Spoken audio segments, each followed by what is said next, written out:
Bahkan prestasi yang paling tinggi para setan adalah mengadu domba. Makanya kalau bangsa Indonesia ini chaos Bapak Ibu, setan dapat penghargaan semua. Semua ajaran yang sifatnya destruktif, merusak, harus kita jauhi. Yang merusak kebersamaan, yang merusak persaudaraan. Karena begini, ada orang-orang yang merasa dia sangat beragama, tapi perbuatannya itu bertentangan dengan agama. Contoh begini, ada orang beragama tapi mencaci maki agama lain. Ada orang yang merasa muslim dengan cara menghina agama lain.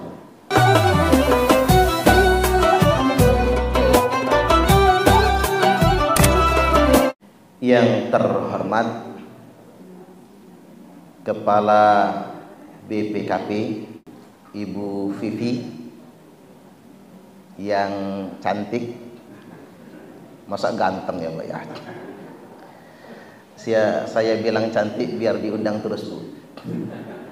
Saya doakan Ibu Vivi selalu sehat, panjang umur, dan karirnya sukses. Kemarin ada salam dari Ibu Erika, Kepala BPH Migas. Berarti kalau letting Bu Erika udah 60-an ya Bu ya? Enggak kelihatan ya Pak ya? Usia 60-an udah enggak kelihatan. Mungkin karena bahagia makanya enggak kelihatan. Awet muda aja. Juga salam kemarin dari Pak Catur, Inspektur BNPT RI. Kemudian Pak Kasminto ya, pernah jadi kepala di sini ya. Juga Pak Heru, Ketua Ikanas Pak Heru. Jadi kebetulan Pak, Bapak Ibu, kemarin saya Sabtu acara halal bihalal Ikanas Tan di Bintaro. Jadi saya ngelihat kampus Tan di sana. Kemudian yang berikutnya yang saya hormati dan yang saya banggakan, bapak-bapak dan ibu-ibu semua, baik karyawan-karyawati BPKP perwakilan Provinsi Lampung. Nah itu yang benar ya. Beserta ibu-ibu Dharma Wanita. Baik. Kemarin waktu halal bihalal Ikanas, space waktu saya sangat sedikit sekali. Mungkin materi yang di sana saya perluas di sini biar bisa di-share ke Ikanas Tan juga. Bapak Ibu hadirin wal hadirat rahimakumullah. Tadi pembaca kalam ilahi dan sari tilawah sudah membacakan firman Allah Subhanahu wa taala yang menjadi semangat kegiatan kita hari ini. A'udzu billahi minasyaitonir rajim. Wasari'u ila magfiratim mir rabbikum. Bersegeralah kalian semua menuju ampunan dari Rabb kalian. Ini menunjukkan ampunan Allah itu terbuka luas. Rahmatku kata Allah lebih luas daripada murkaku. Makanya semua orang yang berdosa kalau minta ampun maka Allah ampuni dosa-dosanya. Kira-kira Bapak Ibu kita ini banyak dosa enggak? Banyak aja apa banyak banget? Banyak banget kayaknya ya. Tapi Allah Maha Pengampun. Ampunan Allah yang maha luas, yang itu mesti kita kejar. Wa jannatin arduhas samawati wal ard. Dan surga, luasnya surga itu seluas langit dan bumi. Jadi tidak usah takut enggak kebagian kapling di surga itu. Saking luasnya surga itu. Di dunia ada banyak orang yang belum punya rumah, masih ngontrak. Bahkan ada yang sampai mati enggak punya rumah. Tapi di surga semua pasti kebagian kaplingnya. uiddat lil muttaqin, tempat yang dijanjikan untuk orang-orang yang bertakwa. Siapa orang yang bertakwa itu? Satu, alladzina yunfiquna fi sarra'i wadh-dharra, orang yang menginfakkan hartanya dalam keadaan lapang maupun sempit. Ingat Bapak Ibu, beragama itu bukan cuman hablum minallah, tapi beragama juga kepedulian akan sesama. Saya ditegur orang, Ustadz, dakwah yang sebenarnya bukan di podium, dakwah yang sebenarnya bukan di mimbar, dakwah sebenarnya bukan di panggung ceramah. Iya juga ya. Kalau dakwah di podium ini habis ceramah disangoni. Di mimbar Jumat kita khutbah Jumat, Pak. Nabi dan para sahabat dulu kalau khutbah nggak ada tuh yang ngasih uang transport, betul nggak kira-kira? Nabi itu khutbah nggak ada kan uang transportnya. Oh sekarang di Bandar Lampung khutbah itu gopek sekarang Bapak Ibu. Khutbah cuma 10 menit 500.000. Dakwah sebenarnya bukan di podium, dakwah sebenarnya bukan di mimbar-mimbar, tapi dakwah yang sebenarnya ada di tengah-tengah masyarakat yang lemah. Iya juga ya. Kalau kata Syekh Abdul Qadir Al-Jailani, sesuap nasi yang engkau masukkan ke dalam perut orang yang lapar itu lebih baik daripada membangun 1000 masjid jamiah. Makanya saya sempat mengkritik pembangunan Masjid Al-Jabar Jawa Barat, 1 triliun pakai dana APBD. Sedangkan di Jabar di saat bersamaan ada anak SD patungan buat membelikan sepatu untuk temannya. Ini masalah Bapak Ibu. Kritik saya ini sesuai dengan kritik Nabi. La taqumus sa'ah hatta yatabahan nasu fil masajid. Tidak akan terjadi hari kiamat sehingga manusia ini kerjanya cuman berlomba-lomba mempermewah masjid. 1 miliar jadi masjid, 10 miliar mewah masjid, 100 miliar alangkah megahnya masjid. Ini 1 triliun Bapak Ibu. Uang APBD. Kalau uang raja minyak dari Arab nggak apa-apa lah. Uang APBD itu, uang rakyat. Kadang-kadang kita lupa, beragama cuman ngawang, hablum minallah, lupa kepedulian sosial. Orang kaya, nih dengerin yang kaya-kaya. Kan yang di BPKP kaya-kaya biasanya kan, ya kaya-kaya gajinya gede-gede, beda kan sama PNS lain gajinya.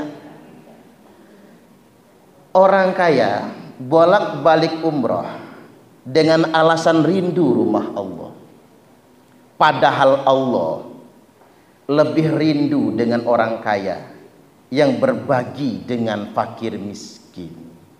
Betul nggak kira-kira?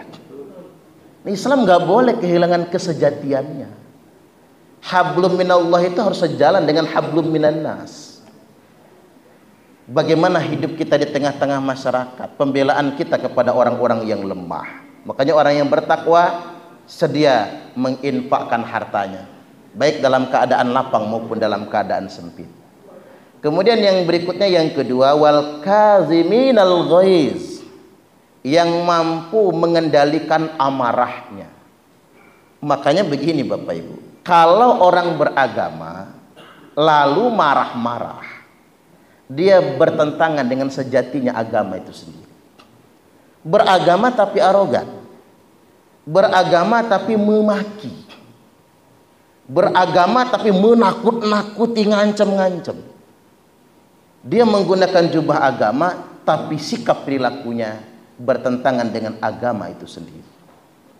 Wal afina 'anin nas, dan orang yang bertakwa itu selalu memaafkan kesalahan orang lain.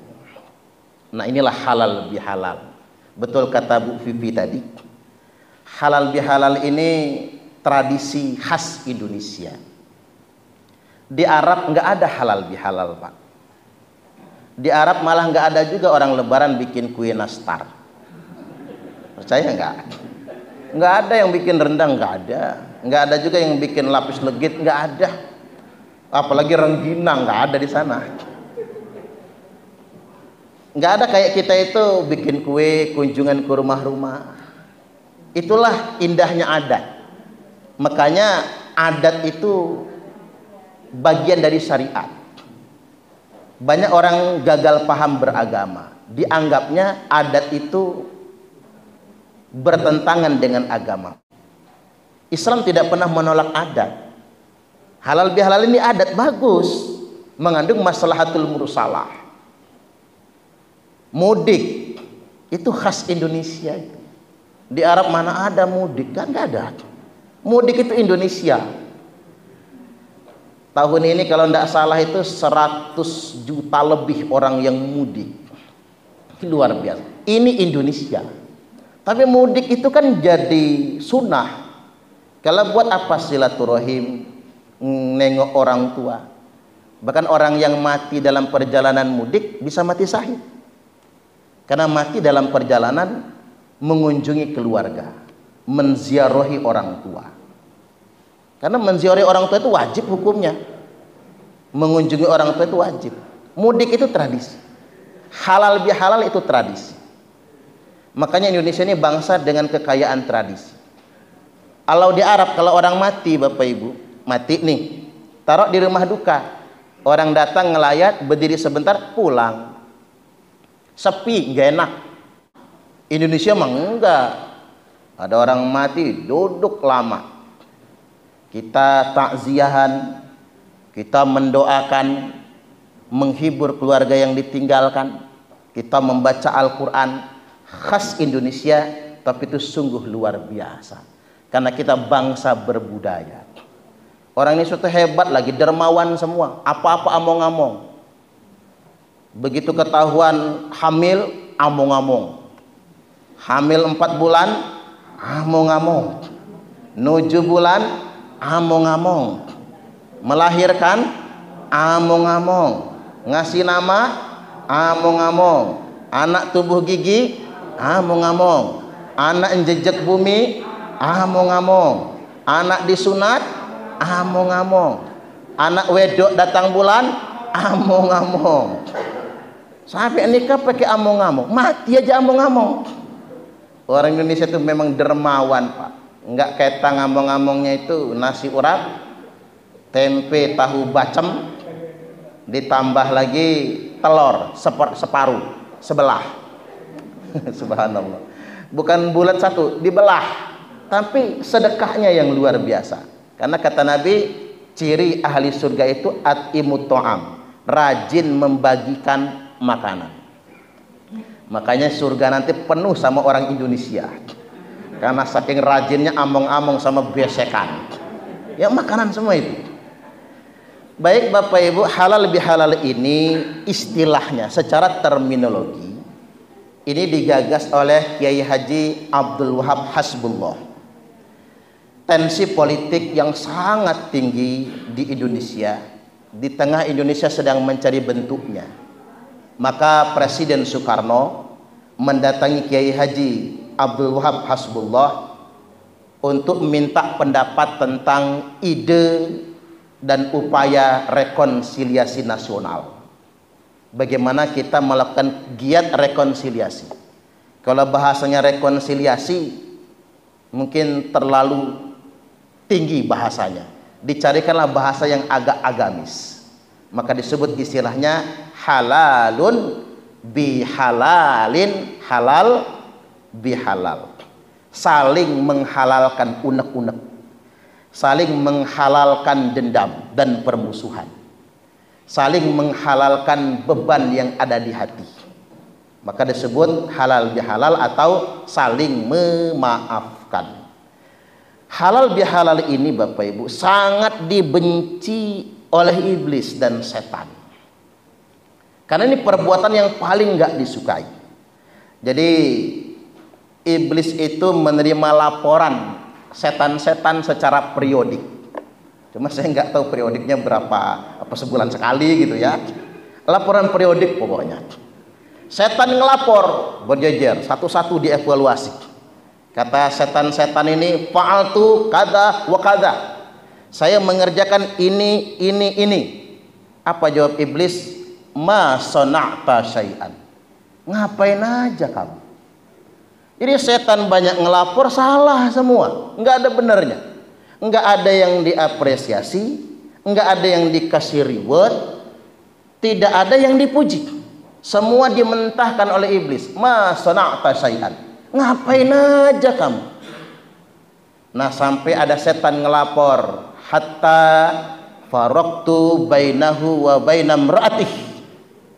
Kata setan ini, saya sukses menceraikan seorang laki-laki dengan istrinya. Iblis senang bukan main. Kata iblis, ni'ma anta, bagus kamu. Kalau orang Lampung nyebutnya helaunihan. Kalau kata orang Minang apa, rancak banat. Ilok nian, kata jemugan, api tenan. Jadi Bapak Ibu dapat apresiasi. Jadi prestasi tertinggi setan itu adalah menceraikan suami istri. Makanya kemarin pas Covid setan banyak dapat penghargaan. Karena pas masa pandemi banyak suami istri ceraian taunya ya. Kalau saya ini enggak, malahan pas pandemi kemarin istri saya positif hamil. Alhamdulillah. Jadi ada berkahnya di balik Covid. Tapi banyak juga yang bercerai gara-gara masa itu. Prestasi tertinggi setan itu membuat dua orang menjadi bermusuhan. Itu prestasi tertingginya. Bahkan prestasi yang paling tinggi para setan adalah mengadu domba. Makanya kalau bangsa Indonesia ini chaos Bapak Ibu, setan dapat penghargaan semua. Kalau kita semua berpecah belah, setan dapat penghargaan. Makanya halal bihalal ini karena rekonsiliasi, iblis dan setan sebelnya bukan main. Sangat enggak suka dia. Nah, mengapa menjadi penting halal bihalal ini atau saling memaafkan itu? Karena begini, ada doa malaikat Jibril yang populer dibacakan khotib Idul Fitri. Ba'uda man adraka ramadhana falam yughfar lahu. Celaka yang ketemu Ramadan, dosa-dosanya tidak diampuni. Amin, kata Nabi. Nah, siapa yang dosanya nggak diampuni? Di antaranya, antara lain. Jadi bukan semuanya. Di antaranya, antara lain, orang yang masih bermusuhan. Dosa nggak diampuni, puasa belum diterima, bahkan sholat Pak, nggak ngangkat sholat kita walaupun cuman sejengkal di atas kepala. Akhwani mutasoriman, dua orang yang masih bermusuhan. Makanya kita penting untuk halal bihalal. Sholat tak bernilai, puasa belum diterima, dosa-dosa belum diampuni kalau kita masih bermusuhan. Makanya kita semua mesti maafan. Yang salah gentle, minta maaf. Kira-kira Bapak Ibu kita pernah berbuat salah dengan sesama? Pernah kan? Manusia biasa. Yang salah gentle, minta maaf. Datang ke rumahnya, ya pasti dimaafkan asal ada bawaan. Bawa jeruk mandarin, wah, cicip itu yang manis-manis ya Pak. Bawa jeruk, bawa apel, bawa kopi, pesan langsung dari Liwa sana. Bawa gula, yakin dimaafkan. Ustadz, tempatnya jauh, nggak kejangkau, telepon. Ingat telepon. Kalau nggak bisa eye contact, mata ketemu mata, suara harus terdengar langsung. Ustadz, telepon nggak diangkat juga, baru terpaksa SMS atau pesan WA. Tapi to the point, saya Suparman Abdul Karim minta maaf dengan Pak Sutisna. gara-gara omongan saya Pak Sutisna sakit hati dan nggak gemuk-gemuk, misal umpama, minta maaf tuh depan. Karena banyak orang minta maaf caranya nggak tepat, terlalu formalistis, terlalu banyak prolog. Ketika tangan tak mampu menjabat, kaki tak mampu melangkah, lisanku tak mampu berucap, dan mata pun tidak menatap. Stroke namanya. Ya pantasan habis lebaran banyak orang stroke. Terlalu banyak prolog Bapak Ibu. Tuh depain aja. Oh si Fulan tuh minta maaf, enak. Nah tugas kita itu cuma minta maaf. Bagaimana kalau yang dimintai maaf nggak mau ngasih maaf? Itu urusan dia dengan Allah. Jadi jangan lebay Bu, minta maaf nggak dimaafin nangis lebay ngadu sama lakinya, nggak usah. Kalau dia nggak mau memaafkan urusan dia dengan Allah. Tugas kita cuma minta maaf. Kita sudah datang ke rumahnya, dia banting pintu, kita assalamualaikum, dia pura-pura budek nggak dijawab. Kita papasan di jalan, disenyumin, dia pura-pura nggak lihat, diajak salaman, dia tarik tangan, begitu papasan dia minggir-minggir, melipir, masuk siring, ya salah dia. Ketemu yang kayak gitu nggak usah pusing. Ini ada jawaban paten banget ini. Belajarlah dari pertanyaan, tebak-tebakan. Kalau monyet turun dari pohon, yang duluan palanya atau ekornya? Ini harus ditebak ini. Kalau monyet turun dari pohon, yang duluan palanya atau ekornya? Nah, bingung kan? Ini tebak-tebakan cak lontong ini. Ini jawabannya. Kalau monyet turun dari pohon, yang duluan kepalanya atau ekornya? Jawabannya EGP. Emang gue pikirin, monyet kok dipikir? Paham ya Bu? Ya iya dong. Pokoknya kalau ketemu orang kereng bener, kereng, ngotot, ngetet, ngeyel, merengket, mau bener dia dewe, kita minta maaf, dia abaikan. Ingat kata Pak Parman, monyet turun dari pohon. Emang gue pikirin, monyet gue dipikir? Enak, simple. Nah begini Bapak Ibu, kita itu kan yang nggak boleh la yukallimu akhahu fauqa salasati ayyam. Yang nggak boleh itu memboikot, tidak berbicara, musuhan lebih dari 3 hari. Makanya laki bini itu boleh berantem diam-diaman, tapi jangan lebih dari 3 hari. Ya Bu ya, Bu, ngambek jangan kelamaan. Kalau lebih dari 3 hari sudah dosa hukumnya. Yang nggak boleh itu nggak bertegur sapa. Kalau cuman nggak akrab nggak apa-apa. Ada kan orang itu akrab banget.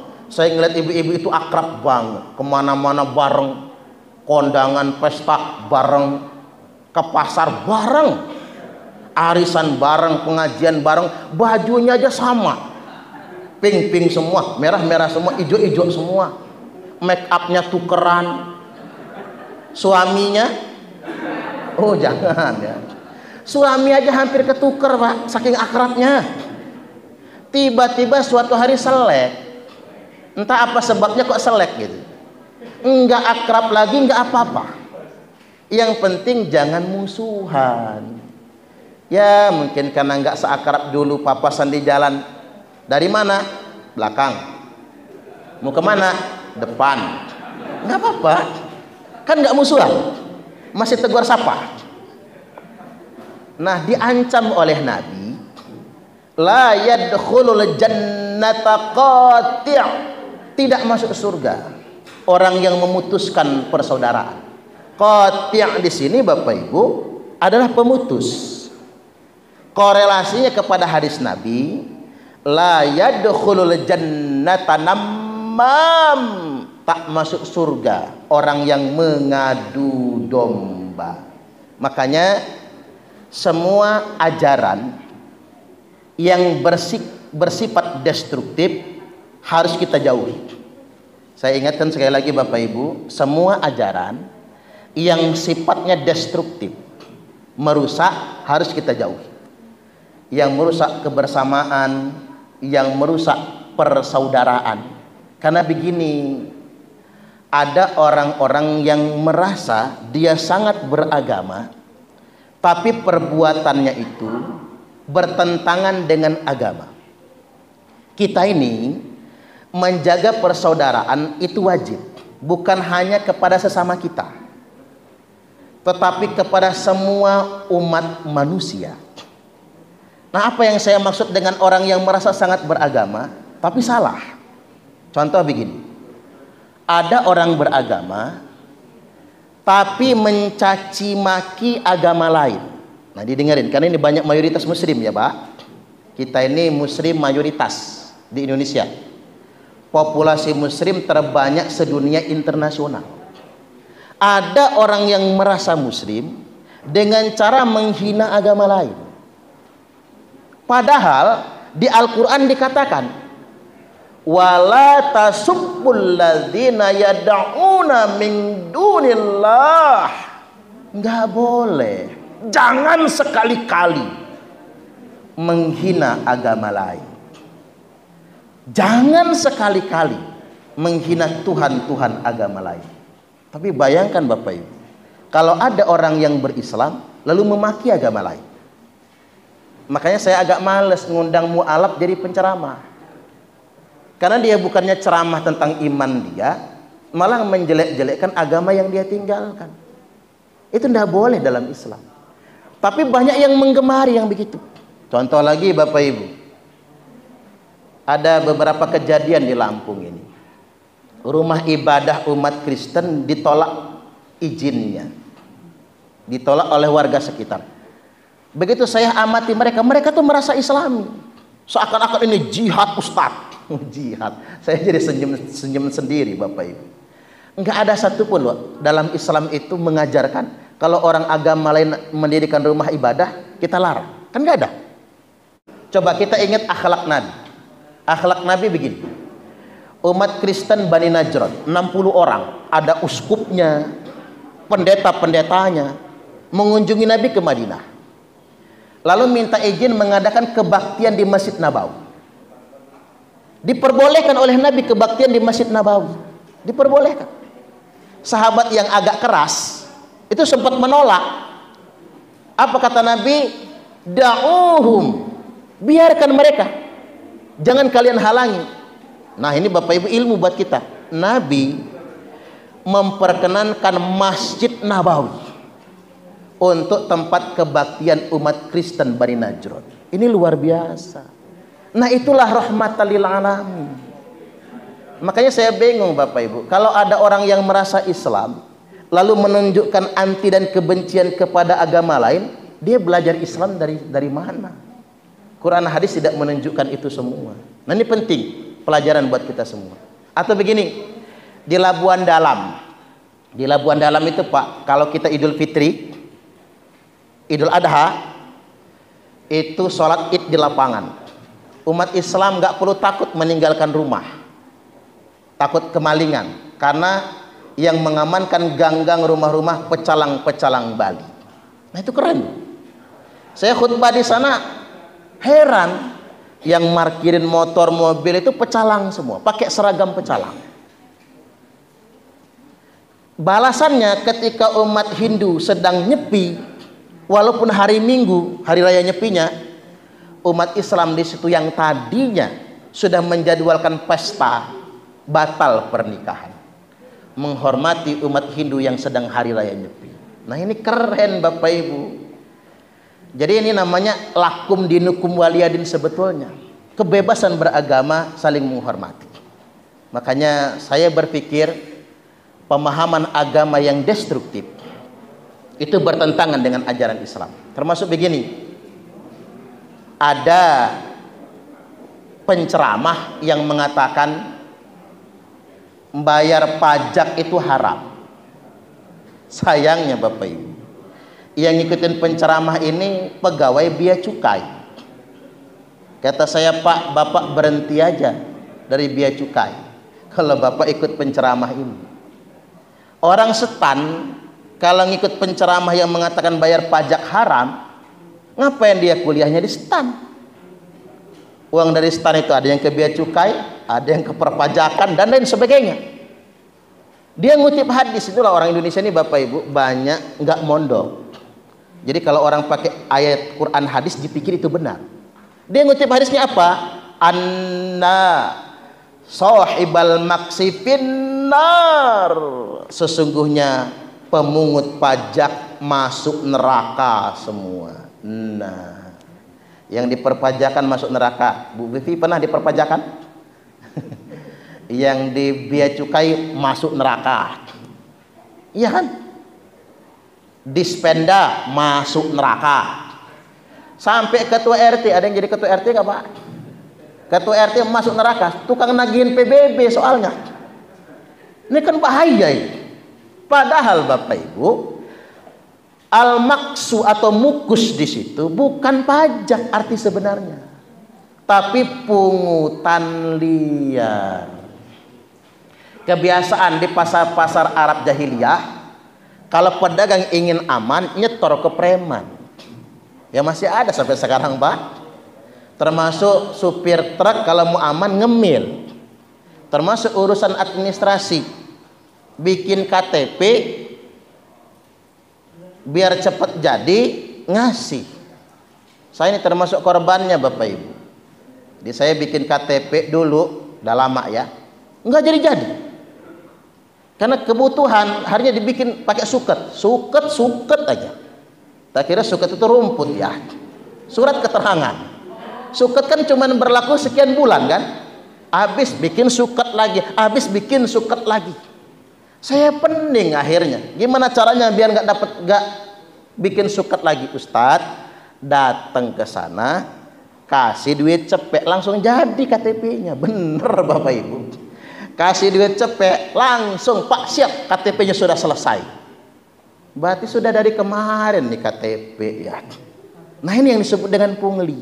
Ini yang disebut oleh Nabi, anna sahibal maksi finnar. Sesungguhnya pungutan liar itu masuk neraka, bukan pajak. Saya ingin sederhanakan begini Bapak Ibu. Artinya hati-hati juga belajar agama. Hati-hati. Karena saya paham Bapak Ibu ini latar belakangnya kan nggak semuanya mondok kan. Pakai sekolahnya umum, SD, SMP, SMA, STAN kan begitu. Kadang-kadang orang Indonesia itu Pak, makin mapan hidupnya, makin religius. Betul nggak kira-kira? Ini orang Indonesia. Survei menunjukkan makin mapan hidupnya makin religius. Tapi sayangnya ketika dia makin religius, salah belajar. Belajar dengan paham yang salah itu. Makanya saya melihat Bapak Ibu, banyak sekarang ini PNS pahamnya aneh. Saya ambil contoh. Sholat kok sedekap di dada begini. Pernah ngelihat nggak? Enggak, itu dari mana coba? Di kitab apapun tidak ada. Di hadis apapun tidak ada. Saya yakin dia belajarnya nggak pernah mondok. Tapi ikut-ikutan saja Pak. Di satu sisi kita senang dia religius. Semakin religius, semakin soleh dia hijrah. Tapi di sisi lain ada yang salah dalam pemahaman keagamaannya.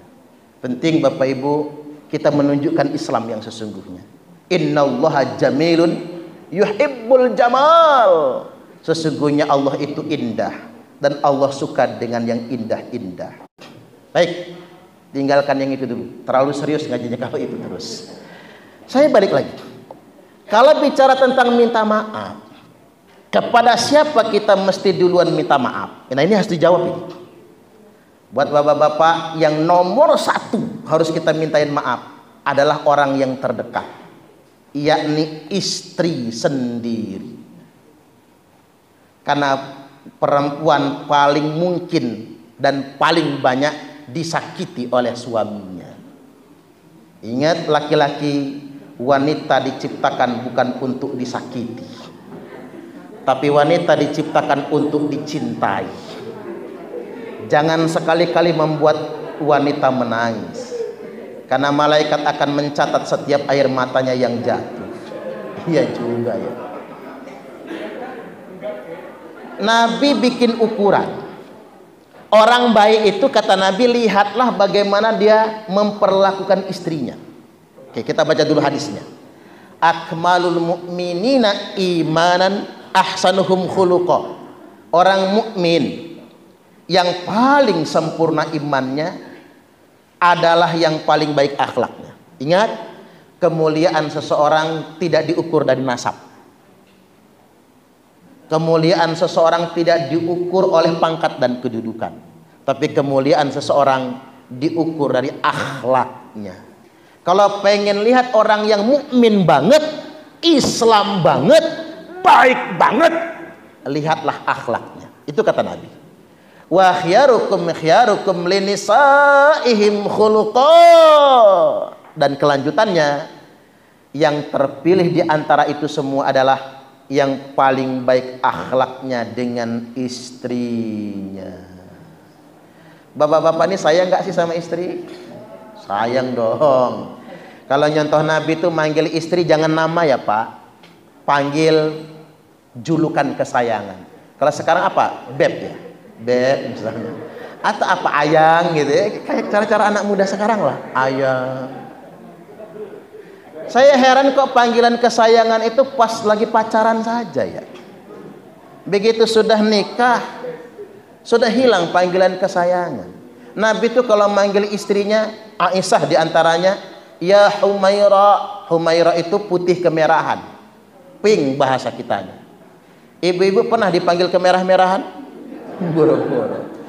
Laki di Indonesia ini jujur-jujur, wahai coklat, wahai kuning, wahai irong, jujur bapak tuh, jujur-jujur. Padahal ibu-ibu itu kadang-kadang pengen dipanggil kemerah-merahan.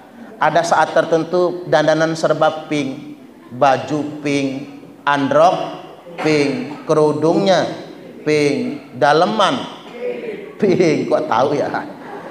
Sandal, sepatu, kaos kaki pink, bedaknya pink, lipstiknya pink, blush onnya pink. Ketiban lewat depan suami ingin dipanggil yang kemerah-merahan. Apa kata lakinya? Anak babi mau kemana ya? Mentang-mentang anak babi pink juga. Tega bapak-bapak nih. Itu yang paling romantis dengan istri. Itu laki-laki yang terbaik. Coba Pak sekali-kali panggil istri, Mama, ada apa Papa? Gitu gayanya. Mama sini dulu Mama. Rogoh kantong kanan, banting duit 25 juta. Jeneger. Ini uang apa Papa? Ini uang belanja Mama. Buat beli beras, token listrik, cicilan kulkas, cicilan mobil, cicilan seragam pengajian. Cukup Mama? Cukup Papa. Malah bersisa. Kalau ada sisanya ambil sama Mama. Alhamdulillah, jangan pelit. Bersisa diambil lagi sama lakinya. Suami istri ngekep duit 20 juta, mau masak ke dapur, begitu putar balik, nanti dulu Mama, masih ada yang kurang. Apalagi atuh Papa. Rogoh kantong kiri Pak, banting lagi duit 25 juta. Ini uang apa lagi Papa? Ini bonus untuk Mamah bulan ini. Silakan bawa ke Mall Bumi Kedaton atau ke Transmart. Jangan pulang kalau nggak habis ya Mah. 20 juta uang belanja, 20 juta bonusnya 50 juta. Mau nggak Bu? Ngimpi ke jedut langit lah Bu. Artinya Pak, walaupun nggak ngasih segitu, karena suami juga gajinya terbatas, terukur. Yang penting jadi suami itu jangan pelit. Setuju nggak Bu? Perempuan itu paling sebel sama laki yang pelit dan suka mengungkit-ngungkit. Udah pelit, medit, ngasih sedikit, diungkit terus. Sebel banget rasanya. Bapak-bapak minta maaf. Baik, yang berikutnya. Istri harus minta maaf dengan suami. Karena surganya istri itu ada pada suaminya. Makanya ibu-ibu ini paling gampang masuk surga. paling gampang masuk neraka. Kalau ibu-ibu pengen masuk surga, taat suami. Kalau pengen masuk neraka, gampang, tak ajarin. Ngelawanlah sama suami. Suami lagi tidur, bu, sepak palanya. Kalau dia bangun, maaf mas, gak sengaja. Padahal sengaja tuh nyepak beneran ya. Nggak masalah. Perempuan ini kalau cuma cari pahala mah gampang, ibu-ibu. Cium tangan suami, nah ini harus diajarkan. Cium tangan suami jangan pakai jidat ya bu, jenong nanti. Jangan pakai pipi nanti bakpao. Kalau cium tangan suami, cium punggung dan telapak. Begini caranya. Maka sampai rumah langsung praktek nanti pokoknya. Punggung, telapak dicium. Itu cara. Kalau cara menciumnya begitu, pahalanya sama seperti 70 kali cium Hajar Aswad. Apalagi lakinya hitam, Pak. Persis Hajar Aswad itu ya. Makanya yang masih gadis-gadis saya kasih himbauan. Jangan cari suami yang kuning atau putih. Carilah suami yang hitam hanya sekalian. Biar kalau menciumnya kebayang Hajar Aswad beneran. Nah ini yang nggak dipahami oleh jamaah Indonesia, jamaah haji. Ibu-ibu ngotot cium Hajar Aswad, empet-empetan, dan rentan juga ada yang berbuat cabul kan di situ. Perempuan tuh nggak sunnah bu cium Hajar Aswad, laki-laki yang sunnah. Walaupun boleh perempuan cium Hajar Aswad, asal aman. Ini Hajar Aswad di Mekah dibela-belain dicium, Hajar Aswad di rumah terabaikan. Yang berikutnya ibu-ibu nyuci baju suami. Nah ini harus dicatat ibu-ibu. Baju suami cuci sendiri. Jangan kirim ke laundry. Jangan kasih ke tukang cuci. Jangan masuk ke mesin cuci. Minimal dalemannya lah dicuci sendiri. Karena kalau ibu-ibu nyuci baju suami, satu helai baju ibu-ibu mendapatkan 1000 pahala. Dicabut 2000 dosa. Makanya bu ini ilmu. Kalau habis bikin dosa nyuci baju aja. Bajunya sudah bersih semua Ustadz, yang bersih cuci lagi. Males bongkar lemari, tanya suami, "Pah, apa? Kolornya mana, Pak?" "Ya gua pakai lah." "Lepas, Pak, lepas, Pak." Kirain mau ngajak apaan nyuci kolor ternyata. Nah ini penting ini.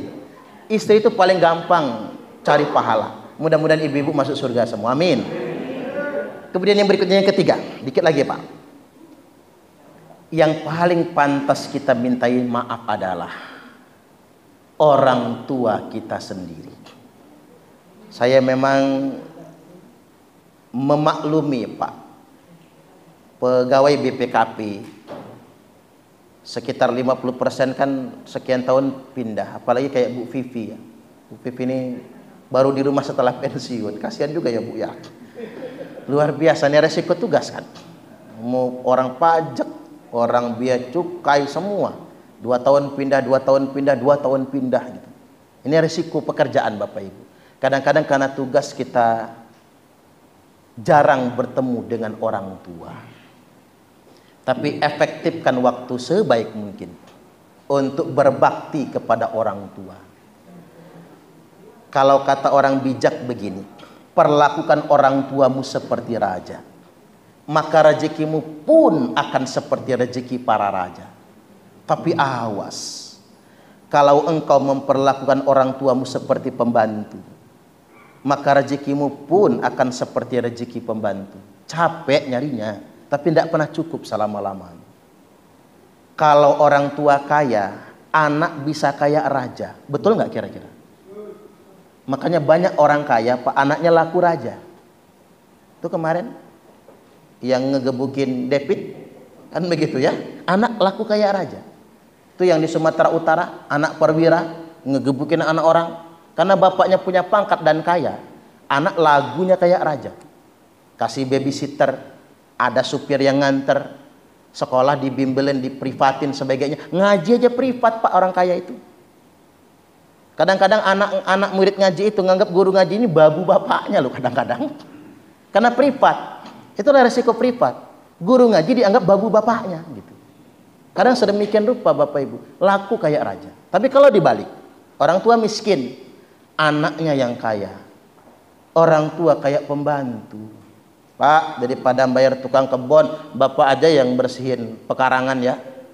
Mak, daripada bayar babysitter, Mama aja yang ngasuh anak saya. Jangan-jangan ada yang tersungging lagi ya.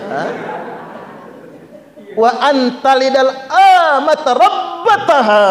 Nanti di akhir zaman kata Nabi, banyak budak-budak melahirkan tuan. Ya budak mah nggak ada lagi. Yang banyak budak Palembang, budak Semende, budak Ugan, budak Sunda, loba eta mah. Apa sih yang dimaksud dengan budak yang melahirkan tuan? Ibu kandung, ibunya yang mengandung, ibunya yang melahirkan, ibunya yang menyusui dan membesarkan. Setelah anaknya sukses, anaknya memperlakukan ibunya seperti pembantunya sendiri. Ini yang disebut dengan budak melahirkan tuan. Kadang-kadang mohon maaf Bapak Ibu, kita ini kadang-kadang abai sama orang tua. Bapak-bapak ini kalau buat anak beliin motor listrik, beliin mobil-mobilan listrik aki, berapa dikasih. Anak mau nonton, mau main dikasih. Anaknya mau pesta ulang tahun dikasih. Anaknya pengen mobil bagus, motor sport dikasih. Emaknya nelpon, nah emak sakit, ada benjolan di leher, kapan periksain ke dokter? Nanti mak, nunggu dapat rezeki, keburu mati emaknya itu. Kadang-kadang ya Pak, istri-istri mencemburi mertua. Laki ngasih emaknya sendiri, ingin berbakti, bini monyong. Ada nggak sih bini kayak gitu tuh? Nah, di sini mah nggak ada, nggak ada.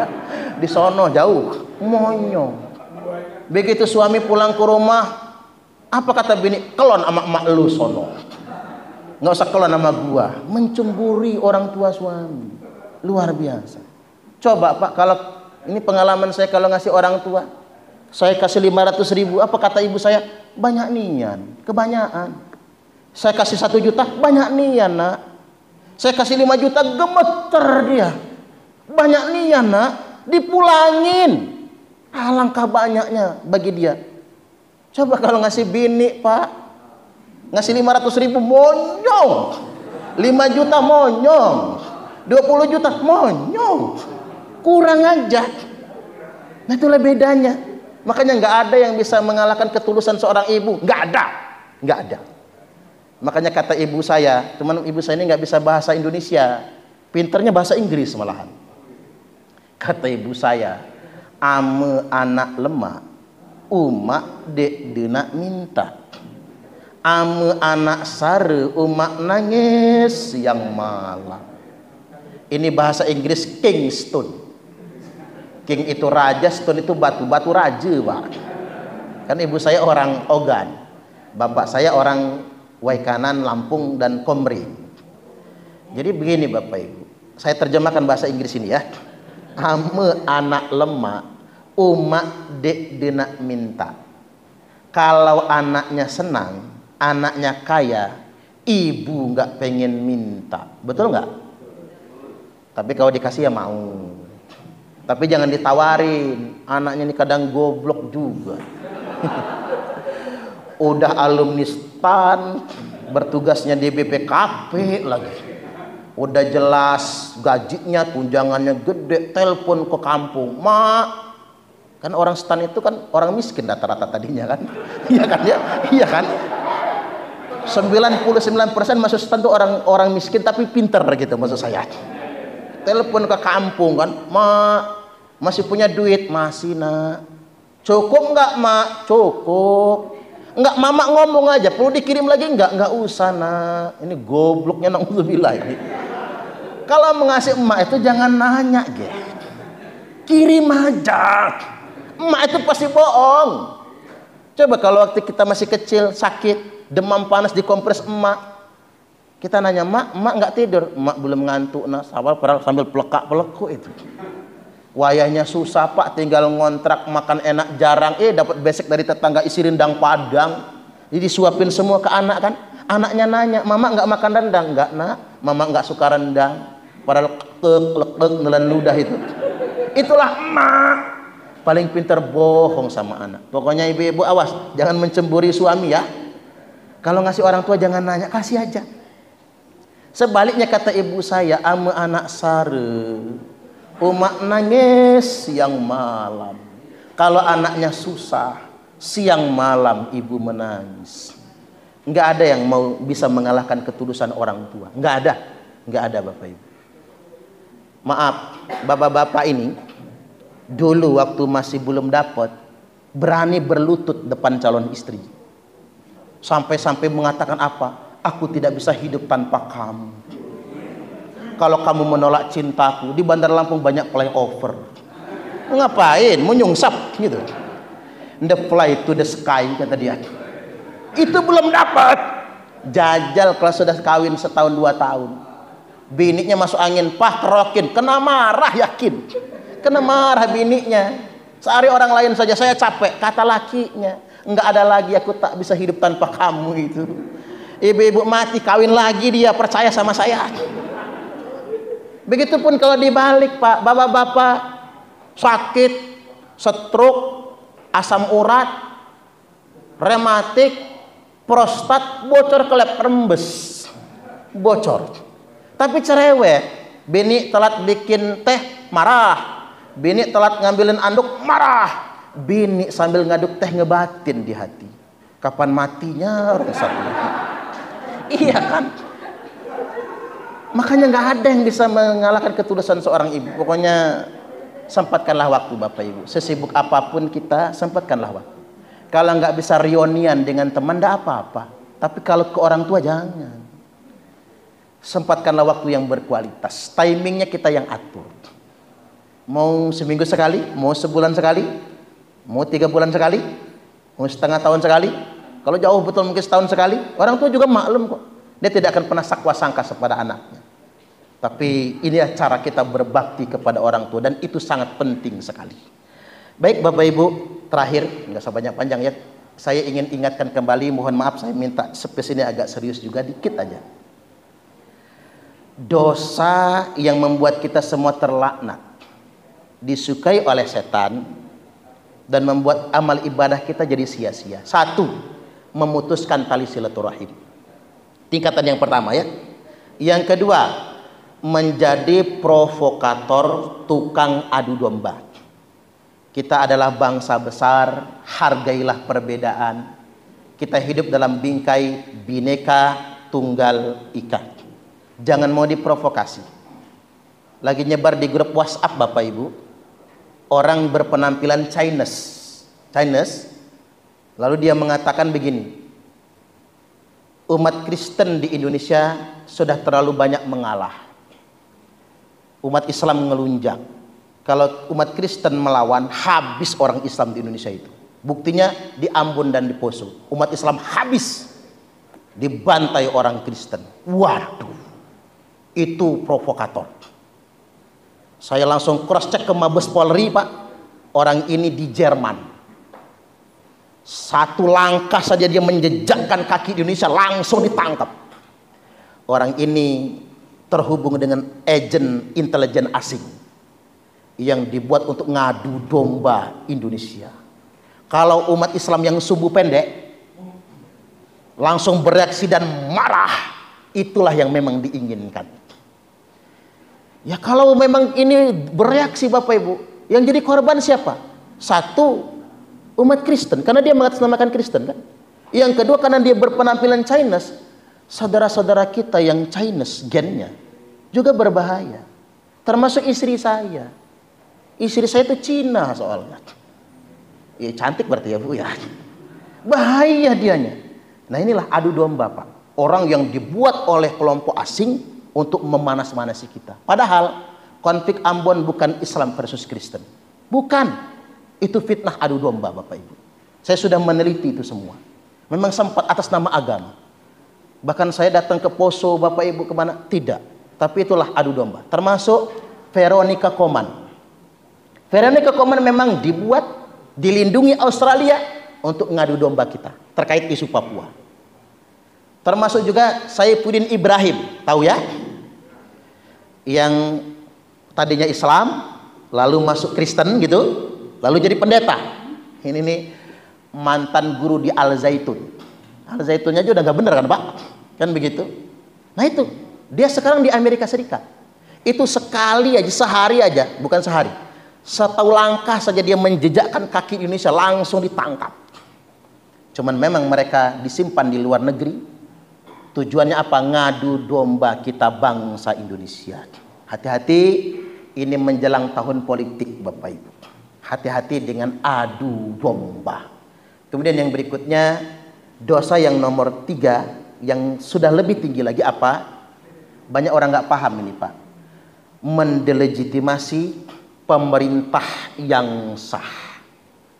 Hati-hati anti pemerintah. Kalau Bapak Ibu saya percaya, karena aparatur sipil negara. Hati-hati. Apalagi orang yang mengatasnamakan agama untuk melawan pemerintah yang sah. Karena hadisnya jelas betul Bapak Ibu.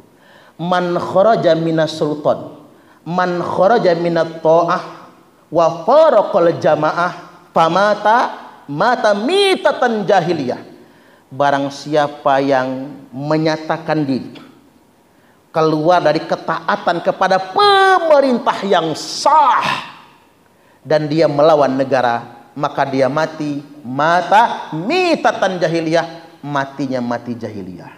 Jadi kalau ada orang yang mengatasnamakan agama, melawan negara, melawan pemerintah, melawan aparatur pemerintah, lalu dia mati, matinya bukan mati syahid, matinya mati jahiliyah. Hati-hati. Dan yang paling tinggi Bapak Ibu, ini puncaknya, dosa paling tinggi itu adalah melawan negara. Dalam bahasa agama nyebutnya bugoh, dalam bahasa kita makar. Nah, terkait dengan ini 2 pesan hadis terakhir ya, ingin saya sampaikan begini.